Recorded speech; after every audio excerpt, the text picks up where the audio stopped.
The Academy sat at the edge of the Andromeda sector, a massive structure that looked like crystal towers frozen mid-growth. Inside its walls, thousands of young aliens learned the science and politics that kept the galaxy functioning. The Academy trained the minds from 100 different worlds. Some students had skin made of metal. Some were pure energy held in containment suits. Some were beings so old that humans had not even existed when they were born.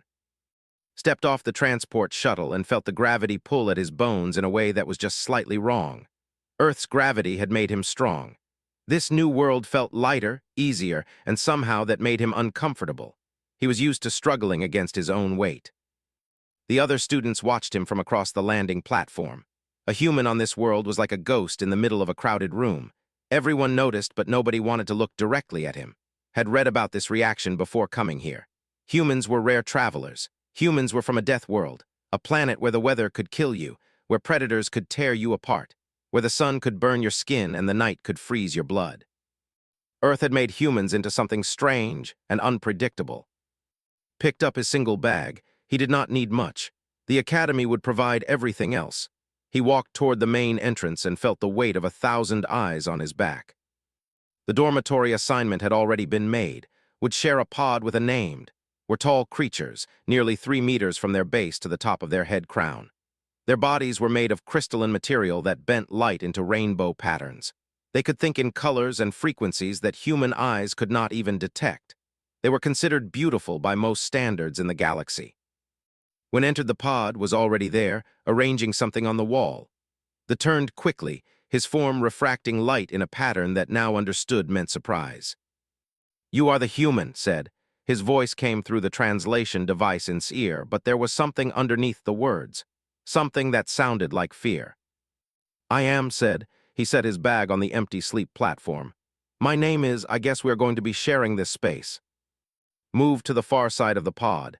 "The Academy said we would have an exchange student. I did not expect. I mean, I knew it would be a human, but I did not expect it so soon." "Were you hopping for someone different?" asked. He was not angry. He had heard variations of this conversation many times before. Humans were a surprise that nobody knew how to handle. "No," said. "I was just preparing myself. The records about humans are concerning. Your species comes from a gravity well that is nearly impossible to escape. You are made of flesh that can be torn and organs that fail easily. Your world spins through space with no protection. The radiation alone should have killed your kind millions of years ago." Sat on his sleep platform. "But it didn't. We survived." "Yes," said. "That is what concerns most beings. You survived things that should have destroyed you. You survived when you should have failed. That makes you unpredictable." Understood this. He had read the same files that had read. Humans were not the strongest beings in the galaxy. They could not survive in the vacuum of space without protection. They did not live as long as most other species. But they had one quality that made them dangerous. They did not know when to give up. "I am going to be honest with you," said. "I am nervous about this. I have never been this far from Earth. I have never been around so many different kinds of beings. I probably do not know the right way to do anything here. But I am going to try my best to be a good roommate. I am not here to prove anything or to fight anyone. I am just here to learn." Was quiet for a long moment. His crystalline form stopped refracting light in the fear pattern and settled into something more neutral. "That is reasonable," said. "I will show you how the pod systems work, and I will try not to be afraid of you." Almost smiled. "I will try not to be afraid of you too." Over the next 3 weeks, fell into a routine. He attended classes in mathematics, physics, and galactic history. He sat in dining areas where the food was made from minerals and plants he had never heard of. He walked through corridors where beings of unimaginable shapes moved past him without speaking. And slowly, he began to understand that the fear was not really about what he was. It was about the fact that he had survived things that should have destroyed him. Humans were not feared because they were aggressive. They were feared because they were hard to kill. The other students began to relax around him. A named, or who had 8 limbs and armor made of metal, asked him questions about Earth. A named, which was a being made entirely of stable gas, asked him about human music, stopped sitting at the far end of the pod and began to actually talk to him about classes and thoughts and ideas. Started to feel like he belonged. But on the day the announcement came about the fear assessment, felt something cold move through his chest. All students will undergo the standard psychological evaluation, the announcement said. This will measure your ability to face fear and process emotional trauma. The assessment will take place in the sealed chamber on the lower levels. Around, students made sounds that his translator told him were nervous. Fear assessment meant the fear beast. Every student in the academy knew what that meant. Sat next to in the common area, his crystalline form flickering with colors that meant worry. "Have you heard about this?" asked. "No," said. "What is it?" "It is a creature," said. "Or maybe not a creature, nobody really knows. It is something that was created long ago to test students. When you go into the chamber, it becomes your worst fear, not your fear of something specific, your fear of everything. Everything that makes you afraid gets combined into one thing and shown to you in the chamber." Felt his heart move faster. "What happens if you fail?" "You do not fail," said. "You cannot fail, but you come out different. Everyone comes out changed by what they see." "What did you see?" asked. Was quiet, his form stopped flickering and went completely clear.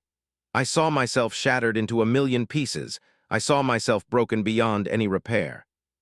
Said nothing. He understood what that meant. For a being made of crystalline material, the fear of breaking was the deepest fear of all. "When will I have to do this?" asked. "Soon," said. "Your name is already in the list, 3 more days." Nodded, he looked at his hands. These hands had worked hard on Earth. These hands had built things. These hands had helped his mother when she was sick. These hands had held his friends when they cried. These hands had survived everything he had thrown at them. He wondered what these hands would face in the fear chamber. The morning came before was ready. He had not slept well. His mind had run through every possible nightmare that the fear beast could show him. Now it was time to find out if his imagination had been correct. The lower levels of the academy were cold and quiet. The normal noise of student life disappeared as went deeper. His guide was a staff member who did not speak. The being had 6 eyes and moved like it was walking through water, even though the corridor was clearly filled with air. Other students had already their test, past 3 of them in the halls. A was moving very slowly, its metal armor making small clicking sounds. A was barely holding its gaseous form together in its containment suit. A small bird-like creature from the 7th sector was missing several feathers. They all looked broken. The chamber was round and completely empty. The walls were a material that looked like nothing had ever seen before. It was not metal or crystal or any kind of material he could identify. It was just nothing, a surface that his eyes could not quite focus on. Professor and was waiting inside. The professor was very old and very large, a being made of tentacles and soft material that seemed to shift slightly when you looked at it too long. Its eyes were ancient and had seen things that had probably killed most of the beings it had known. "You understand what will happen?" the professor asked. "I think so," said. "The fear beast will show me my worst fear." "Yes, but understand this, human. The fear beast does not create fear. It only reflects what is already inside of you. It shows you what you already fear most. You will be alone in this chamber with it. When you are ready, you will tell me, and I will leave you. The test ends when either you pass out or when you tell the creature that you have had enough." Nodded. "How do I know if I pass?" "You will know," the professor said. "Everyone knows." The professor moved toward the door. Its tentacles made soft sounds as it moved across the chamber floor. At the doorway, it stopped and looked back at. "I will tell you something that I have not told other students," the professor said. "Humans are rare. I have studied your kind from a distance. You are fragile. Your bodies are weak. Your minds are soft. And yet you survived on a world that should have destroyed you many times over. Do not shame your kind in this chamber. Show us why humans are hard to kill." The door closed. Stood in the chamber alone. For a long moment, nothing happened. The walls stayed the same. The air felt the same. Began to wonder if something had broken, if the test would not work on human biology. Then the fear beast came. Did not appear slowly. It was suddenly there, filling the entire chamber with its presence. It was not shaped like anything had ever seen. It was not shaped like anything that could exist. It was every fear he had ever carried compressed into one form. It was his mother's death. It was the sting of failure. It was the moment he realized he could not save everyone. It was watching someone he loved suffer and being powerless to stop it. It was the cold of empty space. It was the heat of the sun. It was the darkness of the ocean and the emptiness of the void. It was all of these things at once, and it was looking at him. Felt his legs want to run. He felt his heart want to stop. He felt the panic rise up in his chest like something alive trying to escape his body. He stood still. The fear beast moved closer. It made a sound that was not a sound, something that existed in the space between noise and silence. It reached toward him with shapes that were not quite hands and not quite weapons. Thought about his mother. He remembered the day she had come home from work so tired that she could barely walk. He remembered how she had held him anyway, how she had sat on the edge of his bed and told him that fear was just another kind of weight that you had to carry. That carrying it did not make you weak. That carrying it and still moving forward was the definition of strength. The fear beast shrieked. The sound shattered something in the chamber, or maybe it shattered something in his mind. He could not tell anymore. But did not run. He did not scream. He did not close his eyes. He looked at the fear beast, and he said words that came from somewhere deep inside of him, from the part of him that was made of earth and survival, and the stubborn refusal to break. I know what you are, said. You are not new. I have faced you before. Every day on earth is a test. Every breath is a choice. Every moment is something trying to kill me, and every moment I choose to live anyway. You are fear. You are death. You are everything that wants to destroy me, and I am still here. The fear beast reared back. Its form began to shake and fracture. Step toward it instead of away. I am afraid, said. I am small. I am weak. I will fail at things. I will lose people I love. I will die someday. But I will not let fear make me stop living. I will not let you make me stop trying. He reached out his hand toward the fear beast. The creature screamed, a sound that made the very walls of the chamber crack and separate. It pulled back from its form, becoming smaller and less solid. It tried to reform, to rebuild itself into something more terrible, but the shape would not hold. Stepped forward again. The fear beast fell back and back and back until it was no longer touching the chamber at all. It retreated into whatever space it occupied when it was not feeding on students' nightmares. The door to the chamber opened. Professor N stood in the doorway, its ancient eyes wider than they had been before. Walked out of the chamber. His legs felt strong. His heart was still beating. He was covered in sweat, but he was alive. He had walked into his worst fear, and he had refused to break. What did the beast show you? The professor asked. Everything, said, but I am still here. 3 days after the fear assessment, the academy did something that had not been done in 200 years. They brought the fear beast into the common study area. Nobody knew why the faculty made this decision. Professor and simply announced that the creature would be studied further in a controlled environment outside of the chamber. The fear beast was placed inside a containment field that glowed a pale blue color. The field was strong enough to hold it, but not so strong that it seemed cruel. The fear beast was different now. It was smaller than it had been in the chamber with. Its form was less solid, less certain. It looked tired, the way a living thing looks tired after being hurt very badly. Students gathered around the containment field at a distance. They did not want to be close to it. The fear beast had touched their deepest nightmares. It had shown them things about themselves that they had never wanted to see. Being near it felt dangerous, even with the field protecting them. Sat at a table in the study area, pretending to work on a mathematics assignment. But his eyes kept moving to the fear beast. He watched the way it moved without really moving. He watched the way it seemed to search for something that was not there. Sat down next to. This form was steady and clear, but could see that he was nervous. You should not sit here, said quietly. The fear beast might try to attack you. You faced it once. It might want revenge. I do not think it wants anything, said. Look at it. Looked, the crystalline structure of his form flickered slightly as he processed what he was seeing. It looks sad, said finally.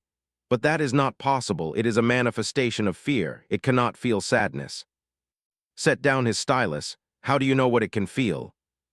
Because that is what it is, said. That is what we were taught.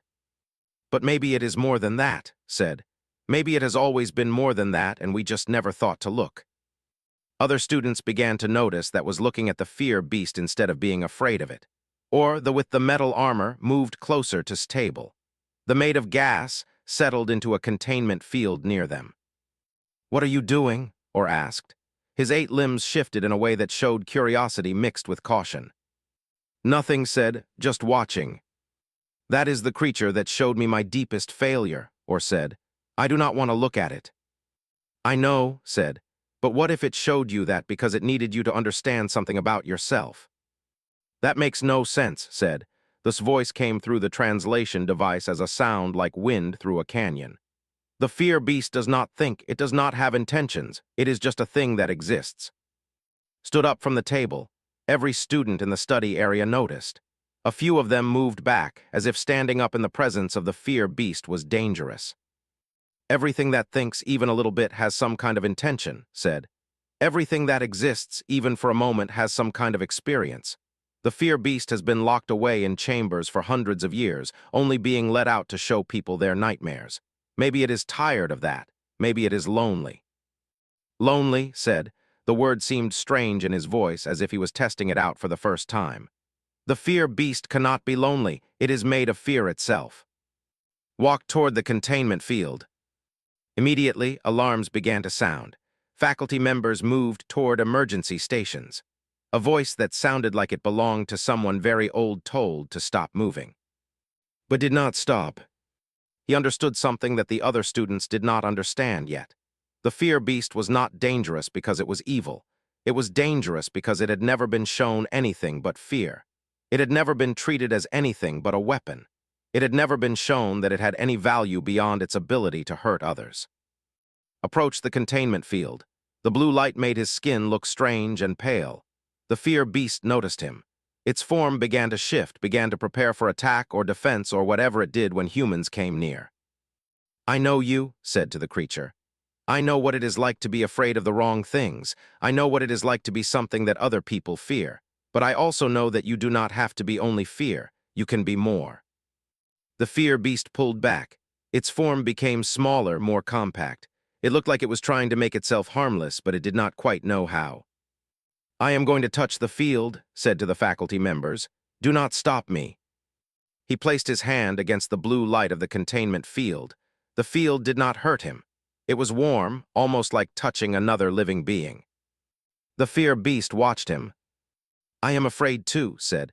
I am afraid of failing here. I am afraid of letting my people down. I am afraid of dying without meaning anything. But I am also here. I am trying. I am moving forward even though I am afraid. He held his hand against the field.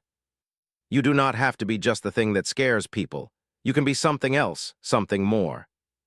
The fear beast made a sound. It was not the terrible shriek from the chamber. It was something quieter, something that sounded almost like a question. Smiled, you are lonely, he said. I understand, I am lonely too sometimes, but you do not have to be lonely anymore. The fear beast moved toward him. It was slow and careful, as if it was the sound was wrong. It was impossible. Fear beasts did not make sounds like that. They did not purr, they did not show affection, they did not want connection. And yet it was happening. The study area went completely silent. Even the regular sounds of the academy seemed to stop. Every student, every faculty member, every being present held their breath as they watched the fear beast continue to make that low, gentle sound. Kept his hand against the containment field. He could feel something moving through the field, something that felt almost like vibrations. The fear beast was using all of its terrible power, all of its ancient strength, to do nothing but make a sound of contentment. Professor N moved toward them, but slowly, carefully, like approaching something that might break if disturbed. When the professor reached, the ancient being did not tell him to move away. Instead, the professor stopped and simply watched. This is not possible, the professor said quietly. But it is happening, said, is it not? The fear beast made the purring sound again, and this time heard something different in it. He heard loneliness. He heard relief. He heard the sound of something that had spent its entire existence being feared and was finally, for the first time, being loved. Over the next hour, something changed in the study area. Students who had fled now returned. They kept their distance from the containment field, but they came back. They wanted to see. They wanted to understand. Approached and stood near. This crystalline form reflected the light of the containment field, creating patterns of color on the floor and walls. How did you know it was lonely? Asked. Was quiet for a moment. Because I have felt loneliness. Even before I came here, even though I had people who loved me, I sometimes felt alone. And when you feel like that, all you want is for someone to see you. To really see you, not just look at you. To know that you exist and that it matters. Or moved closer as well. This metal armor made soft clicking sounds as he walked. The fear beast showed me the moment when I failed my family, or said. It showed me my weakness, but maybe it was trying to show me something I needed to understand. Maybe it was trying to help me. Or maybe, said, it was just showing you your own fear and you are learning to see yourself differently now. The fear beast did not make you fail. You already knew that you had failed. The fear beast just made you face it. Drifted closer as well, the gaseous form becoming more stable, more solid. What happens now? The fear beast cannot stay in the containment field forever, and nobody knows how to keep it anywhere else. This question hung in the air. It was a good question. The fear beast had been created to serve a purpose. Now that purpose had changed. Now it was something else entirely. Professor and made a decision. We will modify the containment field. We will make it more comfortable. We will give it space and resources. And we will continue to observe and to learn. Can I visit it? Asked. Yes, the professor said. I think that is something we should encourage. You have shown this creature something that nothing has shown it before. A way to exist that is not purely fear, that is valuable beyond measure. Over the next few weeks became a regular visitor to the study area. He would sit near the containment field for hours. The fear beast would move close to him, pressing its form against the blue light. Sometimes it purred. Sometimes it made other sounds, sounds that seemed like it was trying to communicate in ways that it had never had the chance to try before. Other students began to visit as well, not all of them. Some were still too afraid, but many came to sit near the creature and to see that it was capable of something other than terror. Often joined, though would sit quietly, his crystalline form catching the light of the containment field and splitting it into colors, or would come and bring things that the fear beast might enjoy. Would settle near the field and make sounds that seemed to be its way of communicating with the creature. The academy began to change. The fear that had always been present in the lower levels slowly became something else. There was still caution. There was still respect for the fear beast's power, but there was also something new. There was curiosity. There was compassion. There was the understanding that even the most terrible things could have value if you took the time to look closely enough. One afternoon, was sitting alone with the fear beast when Professor N approached. We have received messages from other academies, the professor said. They want to know how we have managed this. They want to know what you did that made this possible. Looked at the fear beast, at the way it was pressing against the containment field, at the gentle purring sound it made when it sensed his presence. I just treated it like it was something that mattered, said. I treated it like its existence was worth something. I did not try to fix it or change it or make it into something else. I just saw it. And then I showed it that being seen was not dangerous, that being known could feel good. Semester was ending.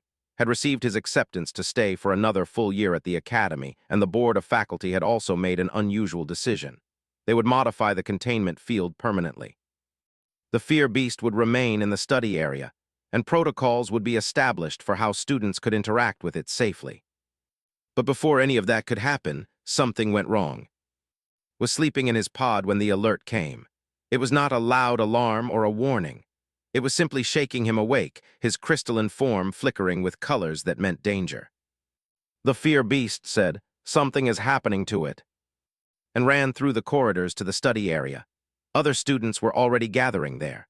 Faculty members were moving back and forth, speaking in low voices about power fluctuations and containment field failures.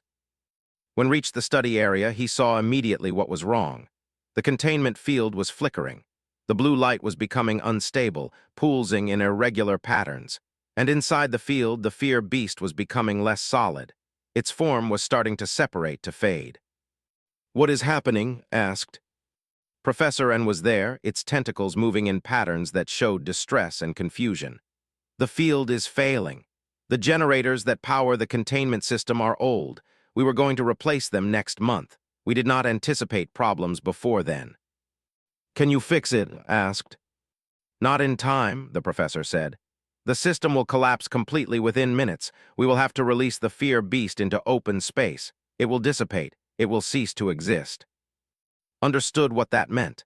The fear beast had already been shaped by existence in the chamber and in the containment field. It had finally begun to change, to become something more than pure fear, and now it was going to be destroyed. There has to be another way, said. There is not, the professor said. The creature cannot survive without the containment field, and the field cannot be repaired in time. Looked at the fear beast. It was still making that gentle purring sound, even as its form became more unstable.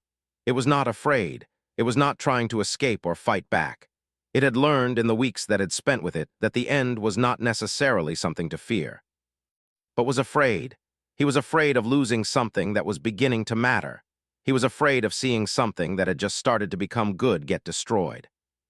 He made a decision. Ran toward the containment field. Faculty members tried to stop him, but he was faster than they expected. He moved to the place where the fear beast had pressed itself so many times, the place where it had learned to purr and to reach for connection. "Open the field," said to the control panel. His voice was steady and his hands were sure. "Override the containment protocols."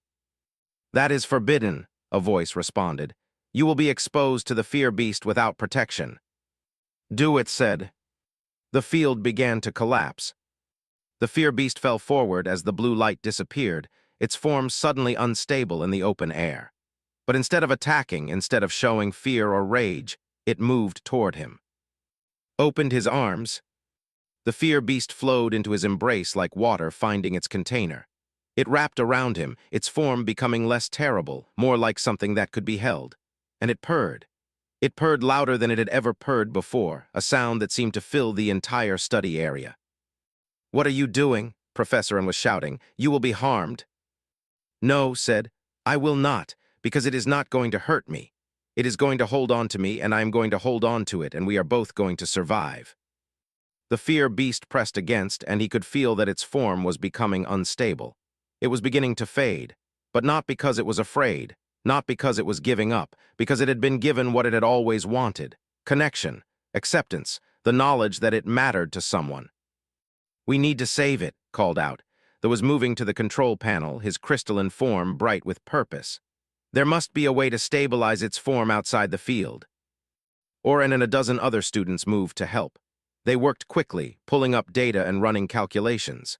The fear beast was fatting faster now, but it did not let go of. It held on, purring, even as it became less real with each passing second. "There is a way," a young student called out. "We can create a new kind of field, not a containment field like the old one, a support field, something that will help it maintain its form without locking it away." "How long will it take?" Professor N asked. 30 seconds, the student said. The fear beast would not last 30 seconds, could feel it. It was fatting, but he held on to it anyway. He held on and he spoke to it, his voice steady even though his heart was breaking. "You are not alone," said. "You have never been alone. Every being here sees you. Every being here knows that you matter. You are not just fear. You are something that wanted to be loved, and you are worth loving."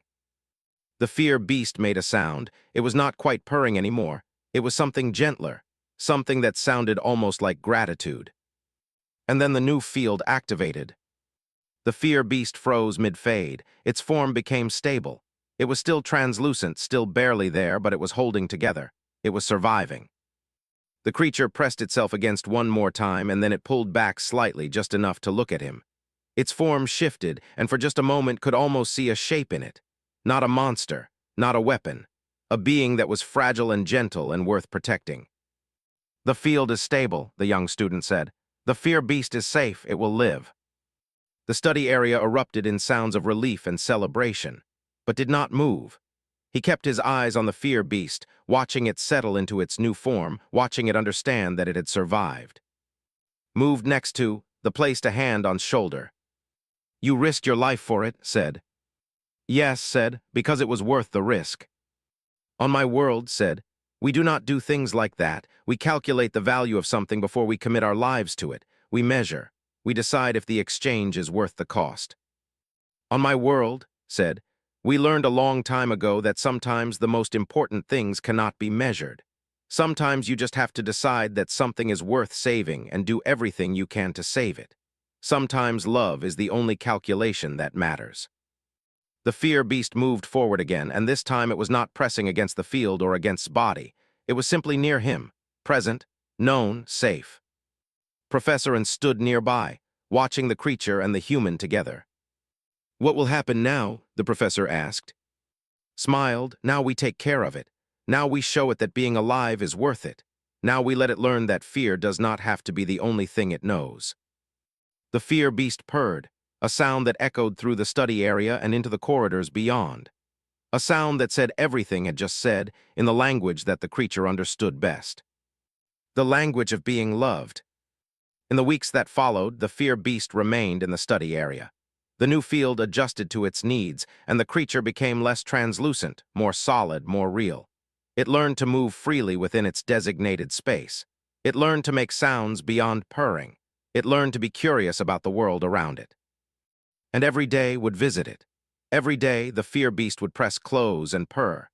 Every day, they would remind each other that they were not alone, that being seen and accepted and loved was the most powerful thing that could exist in the universe. The academy changed because of what happened in that moment. Students began to see the fear beast not as something to be afraid of, but as something to learn from. Faculty members began to question their assumptions about what creatures could feel and what they could want.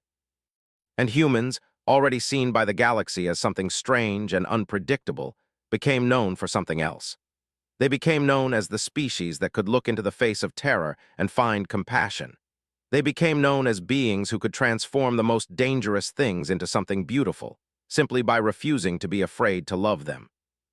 When finally left the academy at the end of the year to return to Earth, the fear beast stood at the edge of its field and purred. It was not the same creature that had terrorized students in the sealed chamber. It was something new. Something that had learned that fear did not have to be permanent, that connection could heal even the deepest wounds, that being known was the greatest gift of all. Placed his hand against the field one last time. The fear beast pressed against it from the inside, and they stood there together, separated by the thin barrier of light and energy, connected by something that had no name but did not need one. Because what they had found was older than words. It was older than fear itself. It was what every being in the galaxy, no matter how strange or terrible, was searching for in the darkness. It was home, it was acceptance, it was love. And it had taken a human to show them all that such things were possible. The professor made a sound that might have been agreement or might have been something else. On my world, we have a saying. It means that all creatures, no matter how feared, no matter how dangerous, contain within them the capacity for connection. Your species seems to understand this instinctively. You treat even your natural predators with something close to affection. Because we have learned, said, that the things we fear most are often just things that want the same things we want. Food, safety, companionship, a reason to keep existing. The fear beast pressed harder against the containment field, and its purring became louder, deeper, more satisfied. Yes, the professor said, perhaps your kind has come to teach us something important. Something very fragile. Its form touched the blue light of the containment field from the inside, matching where's hand was on the outside. For a moment they just stood there, student and monster, survivor and shadow, two things that should not be able to understand each other, finding something in common. The fear beast pressed against the field, as if it was trying to reach through it, trying to close the distance between them. And then it made a sound that was not a shriek or a scream, a sound that was low and soft and rhythmic. It was purring. The professor made a sound that might have been respect. Yes, you are.